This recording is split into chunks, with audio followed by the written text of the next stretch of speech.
Daniel had exactly 47 seconds to live, or so he thought when the 7-foot armored figure materialized on his apartment doorstep at 11:47 p.m. on a Tuesday.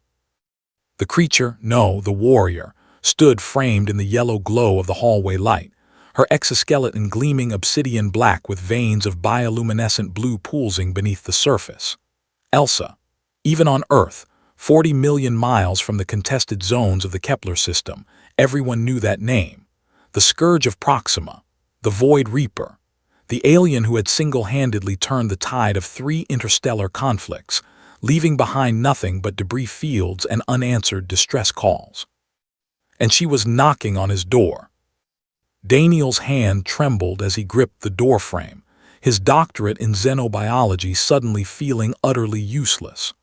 All those years studying alien combat adaptations, writing papers on Proximian neural architecture, analyzing combat footage from a safe distance, none of it had prepared him for this. Daniel Reeves.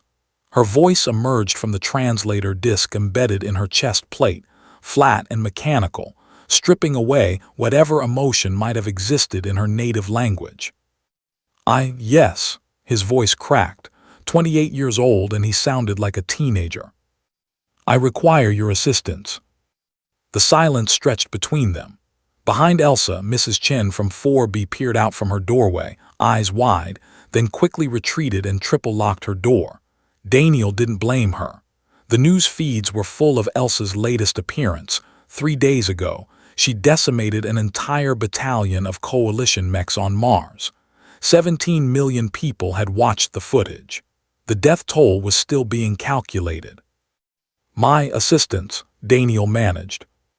Elsa's head tilted, a gesture that seemed almost human despite the angular, chitinous structure of her face. Her 4 eyes, 2 large primary ones and 2 smaller secondary ones near her temples, fixed on him with an intensity that made his stomach clench. You are Dr. Daniel Reeves. You published a paper on Proximian social customs 7 months ago, specifically the ritual of Kasheth, the offering of understanding. Daniel blinked. Of all the things he'd expected, an execution, an interrogation, becoming a hostage, this wasn't it. Yes, but that was just theoretical work. I've never actually. I need you to teach me how to bake a cake. The words hung in the air like a glitch in reality. I'm sorry, what? A cake? Elsa's translator maintained its monotone, but something in her posture shifted, a subtle slump in her shoulders that read as embarrassment. Specifically, a chocolate cake with vanilla frosting, Earth-style, the kind humans share during celebration rituals. Daniel's brain struggled to process this. The most feared warrior in 3 solar systems, responsible for ending the siege of Europa, wanted baking lessons. I don't understand, he said slowly. Why would you need? Kasheth, Elsa interrupted. Your paper was the only human document that correctly understood its significance. Among my people, when one has caused great harm, intentional or not, the path to reconciliation requires offering something precious to the offended party. Not weapons, not territory. Something that requires vulnerability, effort, and the willingness to fail. She paused, and Daniel could have sworn he heard something almost like breath behind the mechanical translation. There is a human child, Myra Jackson, 8 years old. During the Mars engagement, my weapon's discharge destroyed her family's habitat dome. Her parents, her older brother, they died in the decompression. She survived only because she was in the reinforced school sector. Daniel's hands went cold. He remembered that story. The coalition had blamed equipment failure. The independent investigators had found evidence of alien weaponry but couldn't prove intent. The coalition's aid package cannot restore what I took, Elsa continued. But your research explained that among humans, food prepared with care is an act of love, of community. Myra's surviving relatives are hosting a memorial celebration in 3 days. I learned that chocolate cake was her mother's specialty. I wish to offer one to the child, made by my own hands. You want to bring a cake to the funeral of people you killed. Daniel's voice came out harsher than he intended. I want to try. For the first time, emotion leaked through the translator, something raw and desperate. I am a weapon, Dr. Reeves. I was engineered for war before I could choose anything else. But consciousness breeds consequence, and I am drowning in mine.